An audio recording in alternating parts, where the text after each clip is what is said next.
बहुत ज़्यादा पुरानी बात नहीं है, एक फ़िल्म आई थी शादी में ज़रूर आना, ठीक है? उस फ़िल्म में हुआ क्या, एक लड़की होती है आरती नाम की जो एक लड़के का दिल तोड़ देती है।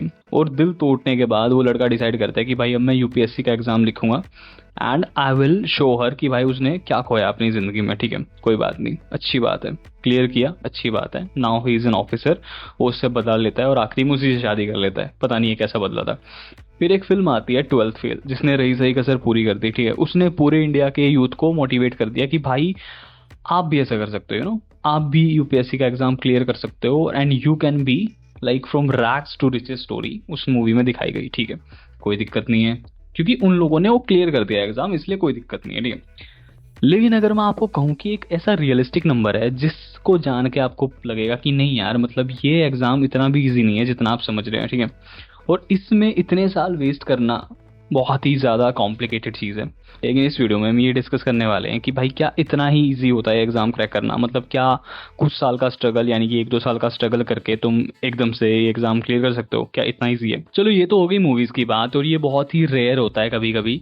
लेकिन अब हम बात करेंगे एक रियलिटी के बारे में, ठीक है? तो इस वीडियो में मैं बहुत सारी चीज़ें आपसे डिस्कस करने वाला हूँ, जैसे कि भाई कुछ स्टैटिस्टिक्स के हिसाब से आपको समझाने की कोशिश करूंगा कि एक्चुअल में क्या होता है, ठीक है? सबसे पहले हम बात करेंगे स्टैटिस्टिक्स से, ठीक है? कि नंबर क्या कहते हैं, ठीक है? सीधी बात है ये, मतलब मैं खुद से नहीं बोल रहा, ये नंबर से बोलते हैं, ठीक है? ओके। तो अगर हम 2023 की बात करें तो 2023 में जो एप्लीकेंट्स का नंबर था वो था 13.5 लाख, यानी कि इतने बच्चों ने फॉर्म फिल किया था। अब इसमें से प्रीलिम्स कितनों ने दिया, उनका नंबर था 5.5 लाख। अब उनमें से मेंस किसका क्वालिफाई हुआ? मेंस जो एग्जाम है वो क्वालिफाई हुआ 14,600 बच्चों का, और फाइनल सिलेक्शन हुआ है 933 बच्चों का, यानी कि ये जो सक्सेस रेट है ये है 0.07%। यानी कि कहाँ थे वो 13.5 लाख एप्लीकेंट्स जिनमें से सिलेक्शन हुआ है 933 बच्चों का? मतलब ये हजार का नंबर भी नहीं है, समझ रहे हो आप? Like it's not even 1000। और अगर आप एक स्पेसिफिक कैटेगरी से हो, यानी कि आपके पास अगर रिजर्वेशन नहीं है, तो it's going to be more difficult for you, ठीक है? अब हम बात करते हैं 2022 की, ठीक है? 2022 में भी यही था, 11.5 लाख एप्लीकेंट्स थे, जिसमें से प्रीलिम्स के लिए अपियर हुए 5 लाख एंड मेंस जो क्वालिफाई किया वो किया 13,000 बच्चों ने, और फाइनल सिलेक्शन हुआ 933 बच्चों का। इस बार थोड़ा सा इंप्रूव हुआ था, मतलब 2022 का जो सिलेक्शन रेट था वो ज़्यादा था एज कम्पेयर टू 2023। इतना भी ज़्यादा नहीं था, मतलब लाइक ऐसे कोई बहुत ज़्यादा बड़ा नंबर नहीं था। 0.08% सक्सेस रेट था, ये था 2022 का। 21 का था 0.07%, 20 का था 0.08%, लाइक इट्स नथिंग, मतलब नेग्लिजिबल है, ठीक है?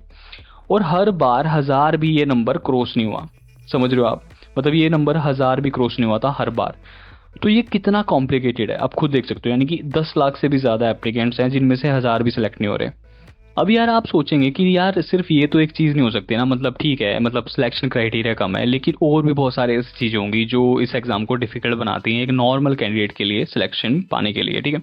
इसलिए तो आपने देखा होगा ना यार, 4-4, 5-5, 6-6, 10-10 साल मतलब वो लगे ही रहते हैं, उसके बाद वो छोड़ देते हैं एग्जाम को, ठीक है?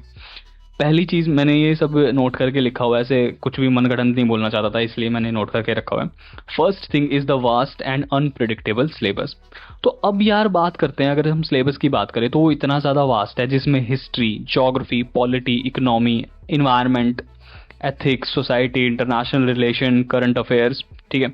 और ये इसके बाद भी कोई ना ऐसे फिक्स्ड लिस्ट नहीं है कि आपको ये सब चीज़ें कहाँ से पढ़नी है। तो अगर मैं ऐसे कहूँ कि भाई साइंस पढ़नी है, ठीक है? साइंस कहाँ से पढ़नी है, कितनी पढ़नी है, क्या करना है, इट्स नॉट फिक्स्ड। तो आप क्या करोगे मतलब, ठीक है? अगर आपको करंट अफेयर्स बोले तो करंट अफेयर्स कुछ भी हो सकते हैं, लाइक पिछले 1 साल में क्या क्या हुआ है सब कुछ करंट अफेयर्स ही है, ठीक है? और जरूरी नहीं है कि पिछले 1 साल का, मे भी हो सकता है पिछले 1.5 साल का, पिछले 2 साल का ही पूछ लें उसमें आपसे, ठीक है? अब सीधा बोल दिया कि हिस्ट्री पढ़नी है, ठीक है? हिस्ट्री क्या मतलब, हिस्ट्री इज नॉट लाइक कि कल शुरू हुई थी और आज खत्म होगी। तो यार इतना ज़्यादा वास्ट सिलेबस है कि आपको एक तरह से चांस लेना पड़ता है कि हाँ यार मैंने सिलेबस कवर कर दिया है, और अब शायद मेरा हो ना हो अच्छा, इट डजेंट मैटर, मतलब वो आप प्रेडिक्ट नहीं कर सकते। ऐसा नहीं है कि कोई सेट रूल ऑफ सिलेबस है कि भाई यहाँ से यहाँ तक सिलेबस आएगा और वो आपने कर लिया और वो खत्म हो गया।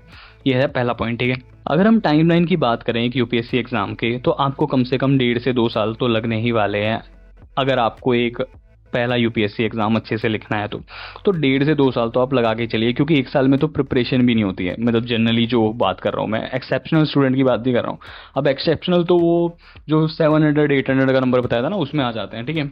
वो और उन्हीं का हो रहा है सिलेक्शन। नॉर्मल नॉर्मल क्या है यार, इंटेलिजेंस का भी नहीं हो रहा, मतलब जो सब कुछ पढ़ के जा रहे हैं उनका भी नहीं हो रहा, ठीक है। ये तो मैंने मतलब बस ये बताया कि आपका पहला सक्सेसफुल अटेम्प्ट होगा 1.5-2 साल में। इट्स नॉट मतलब ऐसे कोई कंपल्शन नहीं है कि हाँ उसमें क्लियर ही हो जाएगा। बहुत सारे कैंडिडेट 3 से 5 साल के लिए, यानी कि जनरली वो देते हैं 3 से 5 साल। और तीसरी अब जो इंपॉर्टेंट चीज़ है एक यूपीएससी कैंडिडेट के लिए, कि उसको जैक ऑफ ऑल ट्रेड्स बनना पड़ता है। मतलब there is no single specialization या सिंगल सब्जेक्ट जिसको पढ़ के आप ये कह सकते हो कि हाँ यार ये मैंने कर लिया है और इसके बाद अब मैं कॉन्फिडेंट हो अपने बारे में कि हाँ मैं अब यूपीएससी का एग्जाम क्लियर कर दूंगा, ठीक है। तो सिलेबस इतना ज़्यादा वास्ट है कि आपको एक तरह से मास्टर होना पड़ता है वेरियस सब्जेक्ट्स में, ठीक है। आप कोई सिंगल सब्जेक्ट लेके ऐसे नहीं कह सकते कि हाँ यार मेरे को ये सब्जेक्ट अच्छा लगता है और मैं इसी को करूंगा और मेरा एग्जाम क्लियर हो जाएगा, तो वो भी पॉसिबल नहीं है। अब यूपीएससी का जो मेंस होता है ना, उसमें आपको आंसर राइटिंग स्किल भी आपकी अच्छी होनी चाहिए। अब ये पॉसिबल हो सकता है कि यार आपकी नॉलेज बहुत अच्छी है उस सब्जेक्ट को लेकर, ठीक है, कि हाँ आपको पता है, मतलब अगर आपका एक पर्टिकुलर टॉपिक आया है, मतलब मान लो इन्वायरमेंटल प्रोटेक्शन के बारे में आपको लिखना है, ठीक है, तो हो सकता है आपको इन्वायरमेंटल प्रोटेक्शन के बारे में बहुत सारी चीज़ें पता हो। इट इज़ नॉट इम्पॉर्टेंट कि भाई आपको जितना पता है आप उतने अच्छे से उस आंसर को लिख पाओगे या नहीं लिख पाओगे। तो मेंस में जो है आंसर राइटिंग स्किल मैटर करती है as much as your knowledge. मतलब आपकी नॉलेज भी मैटर करती है, लेकिन उतना ही आपका राइटिंग स्किल भी मैटर करता है। तो सिर्फ नॉलेज होने से ये एग्ज़ाम नहीं क्लियर हो रहा है, और ये रियलिटी है। और उसमें भी आपको बहुत ही कुछ एक्सेप्शनली लिख के आना पड़ेगा, तभी कुछ होगा। अब मेंटल प्रेशर और बर्नआउट की बात करें तो ये बहुत ही रियलिस्टिक चीज़ है। अब बच्चे क्या होते हैं भाई, घर वालों से पैसे लेते हैं, ठीक है, पैसे लेने के बाद वो मुखर्जी नगर आते हैं, प्रिपरेशन शुरू करते हैं। पहले साल नहीं होता ना तो लगता है कि ठीक है यार कोई नहीं, पहले साल नहीं हुआ ना, अगले साल निकाल देंगे। अब सेकेंड ईयर शुरू हो गया और सेकेंड ईयर भी आपका एग्जाम नहीं निकला है, ठीक है। अब क्या हो रहा है ना, घर वाले पैसे तो भेज रहे हैं, ठीक है, उनको लग रहा है हाँ भाई एक ना एक दिन तो क्लियर कर ही देगा। लेकिन सेकंड ईयर भी वही चीज़ हुई, थर्ड ईयर भी वही चीज़ हुई। अब हो क्या रहा है, आपके ऊपर तो मेंटल प्रेशर क्रिएट हो ही रहा है, लेकिन आपके जो फैमिली पे प्रेशर आ रहा है इस टाइम पे, यानी कि आपको कॉन्टिन्यूसली पैसे भेजने का, वो भी इंक्रीज हो रहा है। तो ये चीज़ एक कैंडिडेट पे या एक एस्पिरेंट पे, जो aspirant is the right word, इतना ज़्यादा अफेक्ट करती है उसको कि भाई वो शायद उसके बाद वो एग्ज़ाम निकालने के लिए नहीं पढ़ रहा है, वो इस चीज़ के लिए पढ़ रहा है कि यार मेरी फैमिली क्या होगा, यानी कि मेरी फैमिली क्या सोच रही होगी, मेरे दोस्त क्या सोच रहे होंगे, वो अब एग्जाम निकालने के लिए पढ़ रहा है। मतलब जो मोटिवेशन थी वो खत्म हो जाती है पहले ही 1-2 साल में ही, ठीक है, कि हाँ यार जितनी भी मोटिवेशन में लेके आया था ना कि हाँ मुझे बहुत बड़ा अफसर बनना है, ये वो सारी खत्म हो चुकी होती है पहले 2 साल में, ठीक है। अब अगर हम बात करें प्रीलिम्स की, ठीक है, अब प्रीलिम्स लिखते टाइम ना एक बहुत ही अमेजिंग चीज़ है उसके बारे में। अगर आपने 2 से 3 क्वेश्चन भी गलत कर दिए तो देर आर चांसेस कि भाई आपका वो प्रीलिम्स जो है सिलेक्शन आपका नहीं हुआ है, ठीक है। ये इतना क्रूशल होता है, मतलब ठीक है, क्योंकि नेगेटिव मार्किंग है।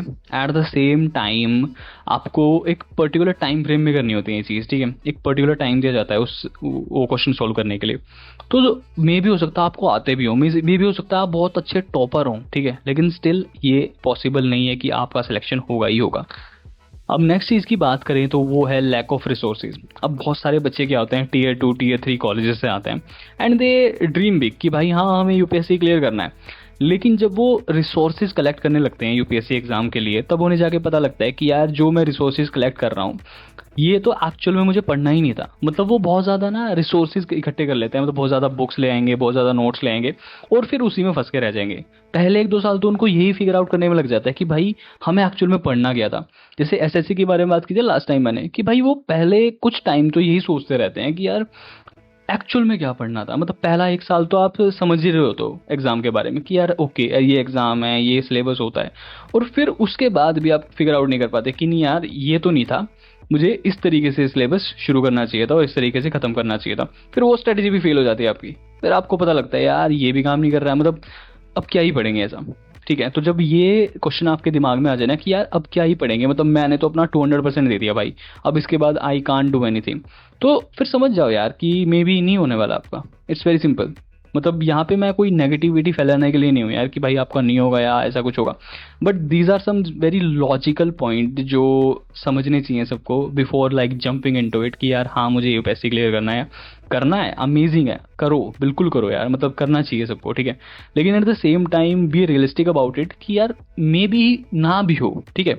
ये ज़रूर होना चाहिए एक इंसान के माइंड में कि शायद हो सकता है कि नहीं भी होगा, तो ये जब तक आपके दिमाग में नहीं है ना ये चीज़, तो आपको वो ज़्यादा हॉन्ट करती है कि हाँ यार मुझे करना ही पड़ेगा। एंड जो वो करना ही पड़ेगा वाली बात आती है ना, वो एक अलग ही मेंटल प्रेशर आपके दिमाग पे लेके आती है, जिसकी वजह से इट इज़ वेरी पॉसिबल कि वो शायद आपका एग्जाम क्लियर ही नहीं होगा कभी।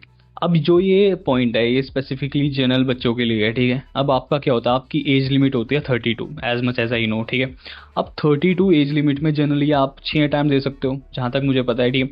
अब वो 6 अटैम्प्ट देने में ऐसा पॉसिबल है यार कि आपको वो 6 अटैम्प्ट ही आपके निकल जाए और आपको अभी तक एग्जाम समझ ही नहीं आए कि भाई एग्जाम एक्चुअल में कैसे होगा।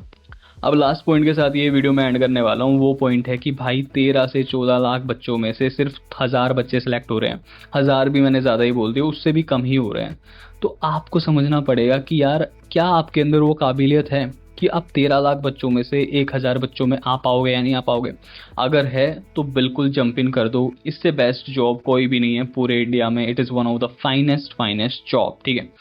लेकिन अगर आपको इतना सा भी डाउट है ना कि यार मतलब अपना अपना स्कूल एवरेज देखना हमेशा में ये सब, मतलब अगर मुझसे कोई पूछेगा भी ना कि कैसे पता लगाएं, या आप अपने स्कूल में 50 में से लाइक टॉप 15-20 में भी आते थे। लाइक मान लो अगर आपकी क्लास में 50 बच्चे थे तो आप उनमें से टॉप 15 या 20 में आते थे। अगर आते थे तो may be there are chances for you to get into the exam. But मैंने ऐसा भी देखा होते हुए कि भाई बहुत जो 55% या 60% वाले बच्चे थे उन्होंने भी यूपीएससी क्लियर किया। यानी कि भाई पॉसिबिलिटी होती है हमेशा, एक आधा बच्चा तो निकलेगा ही, ठीक है। It is not like the case for every one, मतलब एक आधे का तो होगा ही ना यार। अब आप उसको ही देख के एग्जाम्पल नहीं बना सकते खुद के लिए कि यार इसने किया था तो मेरा तो 100% होना ही होना है। क्या पता यार उस इंसान ने कितनी ज़्यादा मेहनत की हो उस पर्टिकुलर टाइम पे। तो अगर आप उतना ही एफर्ट रेडी हो मतलब देने के लिए, then it's good to go. बिल्कुल करिए आप यूपीएससी एग्जाम क्लियर। तो यार आपको ये भी पता होना चाहिए कि कब गिव अप करना है। ऐसा नहीं होता कि नेवर गिव अप। कुछ चीज़ वर्कआउट ही नहीं कर रही है, 3 साल हो गए, 4 साल हो गए, स्टिल आप ये एटीट्यूड लेके चलोगे कि नहीं यार आई वोंट गिव अप, आपके तो अटेम्प्ट ही पूरे हो जाएंगे ना भाई 32 में। तो some time quitting is okay and moving on is okay and giving your self a second chance is also okay. I hope you all understand. This is me Himanshu Verma and now I am signing off. Bye bye.